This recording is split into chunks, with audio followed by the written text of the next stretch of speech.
तो दोस्तों जैसा कि आपने वीडियोस में देखा कि जब दो लड़के आर्म रेसलिंग करते हैं, इनमें दोनों हुकर या फिर उन दोनों में से कोई एक हुकर होता है, और जब उन दोनों की जो पावर और स्ट्रेंथ है वो लगभग इक्वल होती है, तो उस पोजीशन में दोनों में से कोई भी एक दूसरे को पिन नहीं कर पाता है। तो जब आप ऐसी सिचुएशन को फेस करते हैं दोस्तों, तो हो सकता है आपका जो अपोनेंट है वो उस तरीके की लॉक का इस्तेमाल करे जो आपने वीडियो में देखा, जहां आपका जो अपोनेंट है इस तरीके का हुक लगाता है, जहां आपको आपके अपोनेंट का हाथ जो है वो एकदम ऐसे लगने लगता है कि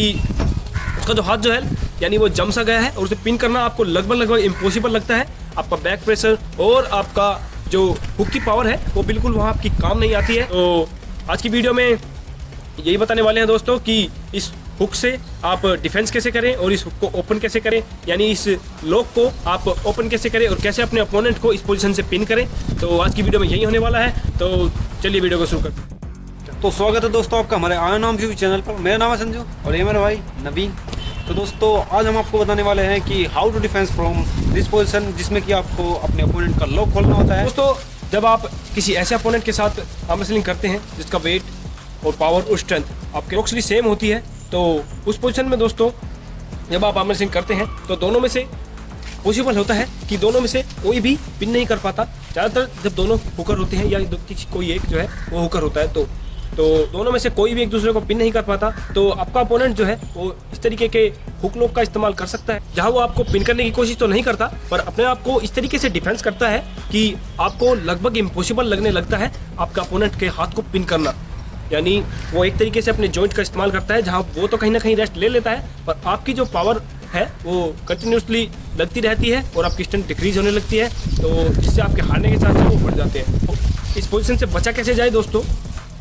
यानी आप अपने अपोनेंट के लॉक को जो है वो किस तरीके से खोलें, उसे पिन कैसे करें इस पोजीशन से बाहर लाकर। तो इसके जानने से पहले दोस्तों आपको ये ध्यान रखना होगा कि आपके लिए जो बेटर होगा दोस्तों वही होगा कि आप अपने ओपोनेंट को इस लॉक में ना जाने दें, क्योंकि दोस्तों हो सकता है कि अगर जो ट्रिक हम आपको बताएं और जो टेक्निक हम आपको बताएं कि आपको इसे डिफेंस कैसे करना है, हो सकता है दोस्तों वो टेक्निक वो आप अच्छी तरह से यूज़ ना कर पाए, या फिर यूज़ करने के बावजूद दोस्तों आपके अपोनेंट की जो स्ट्रेंथ है वो इतनी हो कि आप उस पोजीशन या वो ट्रिक लगाने के बाद भी आप जो है वो अपने अपोनेंट को पिन ना कर पाए। तो इससे अच्छा होगा दोस्तों कि आप इस पोजीशन में जाने से बचें। यानी मोस्टली जो दोस्तों जो हुकर्स इस हुक को यूज़ करते हैं, तो हुकर्स जो होते हैं दोस्तों वो जब मैच शुरू करते हैं बिना रेफरी ग्रिप के, तो वो एक तरीके से आपको अलाउ करते हैं थोड़ी सी रिस्ट आपको बेंड करने के लिए, जिससे आपको भी अच्छा फील होता है कि आपकी जो ग्रिप है वो अच्छे तरीके से ली गई है। और दोस्तों ये एक तरीके का जो होता है वो हनी ट्रैप होता है, क्योंकि जो हुकर्स होते हैं उन्हें अपने हुक पर पूरा भरोसा होता है, उन्हें पता होता है कि अगर एक बार वो हुक में चले गए तो वो आपको आसानी से पिन कर सकते हैं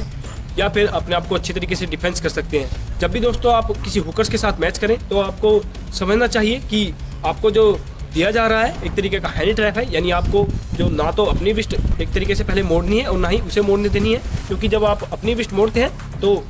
आपके अपोनेंट को भी थोड़ा मौका मिलता है अपनी विस्ट मोड़ने के लिए। पर अगर दोस्तों आपसे गलती हो जाती है या फिर आप सोच रहे थे कि आपके की जो स्ट्रेंथ है वो आपके अपोनेंट से ज़्यादा है, तो किसी ना किसी तरीके से अगर आपका अपोनेंट इस हुक का यूज़ करता है यानी इस लॉक को लगा लेता है, तो आपको उससे बाहर निकलने के लिए क्या करना है वो हम आपको बताएंगे। तो आपको अच्छे तरीके से दिखाने के लिए हम इसे राइट हैंड के साथ कर रहे हैं कि दोस्तों अगर दोनों हुकर हैं और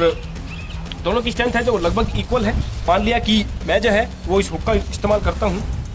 इस लॉक का, तो एक तरीके से जब संजू है तो जो संजू का जो पावर है वो एक तरीके से कंटिन्यूसली लगती रहती है इस हुक में, और जो आपका अपोनेंट जो इस हुक को यूज़ करता है वो एक तरीके से अपना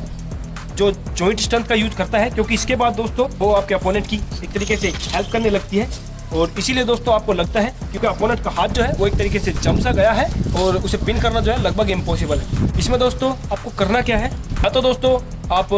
के पास जो पावर है वो इतनी होनी चाहिए कि आप अपने ओपोनेंट का जो बोन है वो ब्रेक कर दें, यानी इसके बाद जो है यानी वो हाथ ब्रेक होने के बाद ही इधर पिन हो सकता है, क्योंकि उसके यहाँ जो है उसका एक तरीके से जॉइंट लॉक लगा हुआ है, इसलिए वो पिन नहीं हो पाएगा। और जाहिर सी बात है दोस्तों किसी की बोन ब्रेक करने के लिए जो स्ट्रेंथ है वो बहुत ज़्यादा चाहिए होती है, जो हमारे पास लगभग नहीं है ऑलमोस्ट सभी के पास। तो इसके अलावा दोस्तों आपको जो काम करना है इसे ओपन करने के लिए वो करना है कि आपके अपोनेंट के हाथ पर जो आप प्रेशर बढ़ा सकते हैं वो एक तरीके से बढ़ा सकते हैं कि अपना हाथ जो है वो ऊपर की ओर शिफ्ट कर सकते हैं क्योंकि दोस्तों अगर आपका हाथ आपके अपोनेंट के हाथ के जितने ऊपर शिफ्ट होता जाएगा, आपके अपोनेंट की रिस्ट और हाथ पर जो है वो पावर जो है वो इतनी ही ज़्यादा लगने लगेगी, और उसकी जो रिस्ट है उस पर भी पावर इतनी ज़्यादा लगने लगेगी, और उसे जो टोकरोल करने का जो चांस है वे भी ज़्यादा बढ़ जाएंगे। तो आपको अपनी रिस्ट को ऊपर शिफ्ट करने के लिए दोस्तों एक काम करना है। जैसे कि संजू मेरा अपोनेंट है जिसमें लॉक लगाया हुआ है, तो आप अपनी ग्रिप को ऊपर शिफ्ट करने के लिए दोस्तों आपको सबसे पहले अपनी फुल बैक प्रेशर पावर का यूज़ करते हुए, ऐसे करते हुए आपको एक काम करना है कि अपनी एल्बो जो है वो आगे की ओर ड्रैग करनी है इस तरीके से। तो आप एल्बो ड्रैग करते करते आपका जो ये हिस्सा है पीछे ट्राइसेप वाला, ये भी आप अगर आपका एल्बो पैड पर चला जाए तो उसमें भी कोई दिक्कत नहीं होती, बस आपका जो एल्बो है वो उससे बाहर नहीं जानी चाहिए ताकि आपका जो फाउल ना हो। तो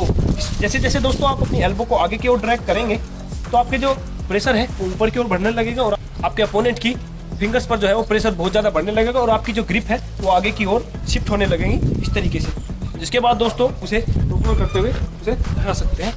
आसानी से। तो ये बेशक दिखने में आपको आसान लग रहा हो दोस्तों, पर आपको इस पर अगर आप इसका यूज़ करना चाहते हैं तो आपको डेफिनेटली इस पर काम करना होगा, इस पोजीशन में प्रैक्टिस करनी होगी। पर डेफिनेटली ये दोस्तों आपके लिए इफेक्टिव रहेगा। जब आप इसे यूज़ करके देखेंगे तो आपको इफेक्ट दिखेगा, ये हमारी गारंटी है। और हो सकता है एक बार आपको समझ में ना आए तो आप इसे फिर से देख सकते हैं जूम करके कि आपको क्या करना है। तो इसके अलावा दोस्तों कुछ बातें बतानी है आपको दोस्तों कि 3-4 दिन से वीडियो नहीं आ रही है, क्योंकि दोस्तों हमारा जो फ़ोन था जिससे हम वीडियो शूट करते थे और उसी में एडिटिंग भी करते थे, तो वो जो है हाथ से छूटने के कारण जो है वो क्रिकेट टूट गया। उसकी डिस्प्ले जो है वो बिल्कुल ब्लैंक हो चुकी है, आप देख पा रहे होंगे स्क्रीन पर वो ऑन हो रहा है और उसकी जो डिस्प्ले है वो बिल्कुल ब्लैंक है, और उस पोजीशन में दोस्तों हम बिल्कुल उसके साथ काम नहीं कर सकते। तो